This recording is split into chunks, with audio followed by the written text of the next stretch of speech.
दोस्तों, उर्दू डिक्शनरी के आज के इस वीडियो में मैं बात करूंगी लफ्ज मुंतशिर पे। मुंतशिर को कभी कभी कुछ लोग मुंतशर भी कहते हैं, जो गलत नहीं है, लेकिन सही तलफ़ुज़ मुंतशिर है। तो आज के इस वीडियो में मैं आपके साथ शेयर कर रही हूँ इस लफ्ज की तमाम तफसीर। तो दोस्तों, लफ्ज मुंतशिर जब हम इस्तेमाल करते हैं तो उसका मतलब होता है बिखरा हुआ, तितर बितर, अस्त व्यस्त, कभी कभी किसी कॉन्टेक्स्ट में प्रकाशित, प्रसारित और उजागर। अंग्रेजी में अगर कहूं तो स्कैटर्ड, डिफ्यूज्ड, डिसऑर्डरली, डिस्ट्रैक्टेड और वाइड स्प्रेड।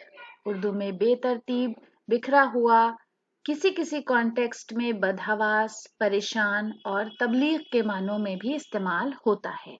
तो लफ्ज मुंतशिर अपने आप में इतने सारे मतलब समेटे होता है: scattered, diffused, disorderly, distracted, wide spread, अस्त व्यस्त, बिखरा हुआ, तितर बितर, प्रकाशित, प्रसारित या उजागर, बेतरतीब, बदहवास, परेशान और तबलीग के मायनों में इस्तेमाल होता है।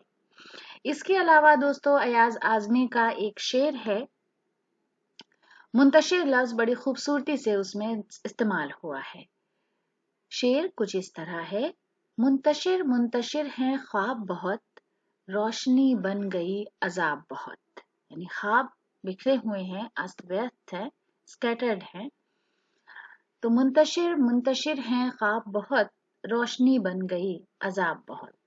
तो दोस्तों, ये आज के लिए हमारी छोटी सी पेशकश थी। अगले वीडियो के लिए चैनल को सब्सक्राइब करें। वीडियो देखने के लिए बहुत बहुत शुक्रिया।